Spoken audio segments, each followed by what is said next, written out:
Atheists say 30.42 is equal to 30 proves the Bible is wrong and God does not exist. Is this a contradiction or a confirmation of the Bible? Today we're going to look at the math surrounding a round bathtub. If the math is correct, then the Bible is correct. If the math is wrong, then the Bible has problems. This shouldn't be too hard, so hang on.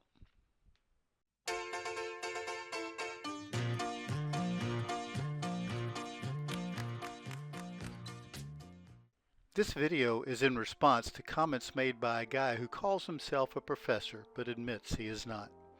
Here is the purpose of his video in his own words. It's about debunking young earth creationism. A young earth creationist is a person who believes the Bible.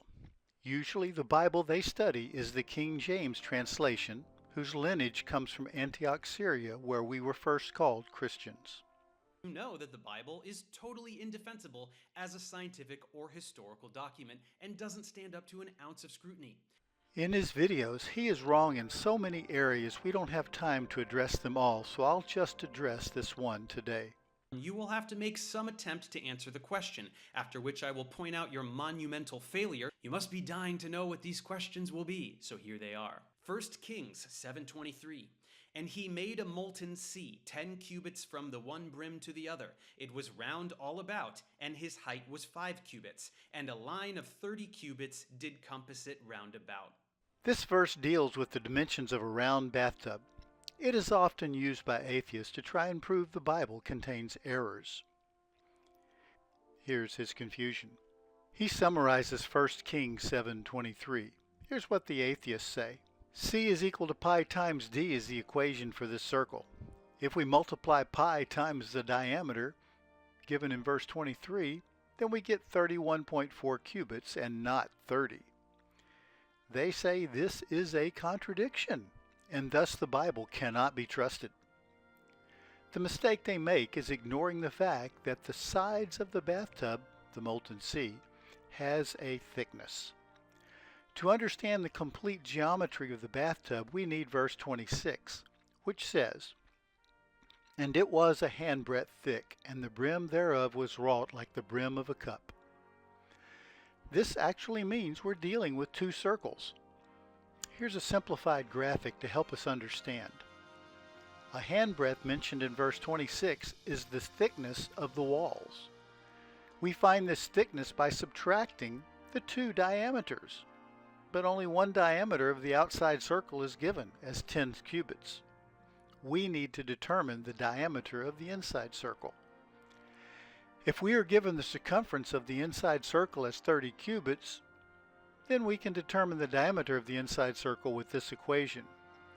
D is equal to C divided by pi. If we divide 30 by pi, 3.14, we get 9.55 cubits.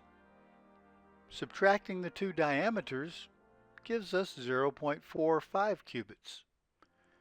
This is the thickness of two opposing walls, so we need to divide this number by 2 to get the thickness of one handbreadth.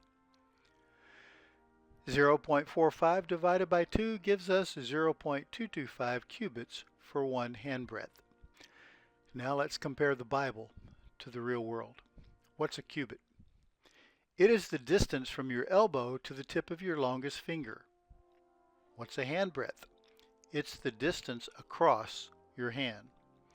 So if I measure my cubit and multiply it by 0.225, then that should equal my handbreadth, if the Bible is correct. Since everyone does have a different cubit, I decided to test it on myself. You can do the same thing at home. Hi, we're going to measure my cubit. I have a yardstick here. I'm going to put the yardstick up against the wall. So I have the same starting place. I'm going to put my elbow up against the wall on top of the yardstick. And I'm going to put my longest finger down on the yardstick. Okay? And that I'm going to measure. It looks like 19 3/8 of an inch. 19 3/8 of an inch. You got it? My cubit is 19 3/8 of an inch, which is 19.37 for the math. If I multiply my cubit by 0.225, the number we derive from the Bible, it should be the biblical dimensions of my hand breadth.